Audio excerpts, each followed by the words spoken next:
I started Slugger to become smarter and know more about what's actually happening, and to actually know more about what I personally think about some of this stuff. It's basically a blog, but it's also a kind of a forum for civil society to discourse on what they actually think of politics and politicians, and whether they're doing a good job or not. So it has a multiplicity of voices, and I think that's been very important.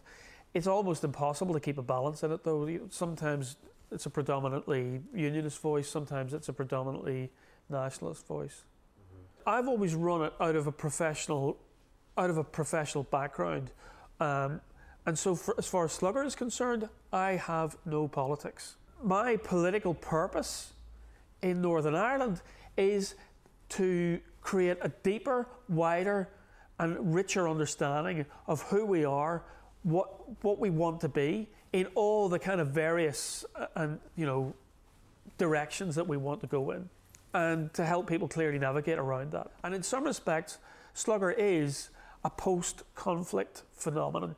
And the internet was invented about, I'll get my dates wrong here, but it was certainly invented in the late 90s, almost at exactly the same moment the peace process began. So, and it is for us, it's a post-conflict phenomenon. We take for granted the fact that this is all post-conflict stuff. Can you have a conversation when the bullets are flying?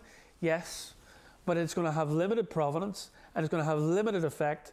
And in actual fact, most people if there was the internet back 30 years ago, most people would have been bloody angry, and it might have inflamed the situation rather than, and allowed the other sides to kind of organise more effectively against one another. The internet in and of itself is not a good thing or a bad thing. We started the Slugger Awards last year, and not so much when we launched them very softly through the summertime. We asked people, readers of Slugger, just to say who you thought were the best politicians, best MLAs, best councillors, which council had done the best kind of work in what they were doing, which regional newspapers did the best job in terms of bringing politics back home to their readers, best political journalist, best political blogger.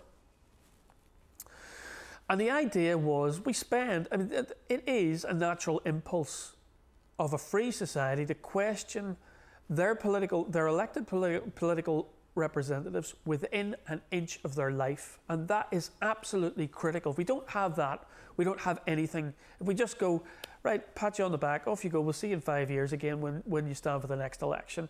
We have to be critically examining what our councillors are doing. We have to also be thinking about, in a polity that hasn't had democracy for 30 years, we have to be thinking about, well, what makes a good councillor? The critical questioning of the political classes is crucial, but we must never lose sight of the fact these guys actually do, some of them, most of them probably, work pretty hard at what we give them to do. We don't see most of the work that's done in committees. So this was an opportunity to turn the dynamic that's common to Slugger for most of the year, which is questioning why did you do this wrong, why have you done that wrong, etc. And the idea was to catch politicians out doing something well. And for all the ancillary people that goes with that, so the newspapers, the journalists, and particularly the political bloggers, who I think in Northern Ireland are going to be crucial in the next couple of years. So it was, in a way, what the Slugger Awards is about is setting aspirations for what good politics can be, and who is most moving towards that, even in the limited circumstances we have today. Actually, if I were to disclose my own political views, they're pretty boring and pretty conventional.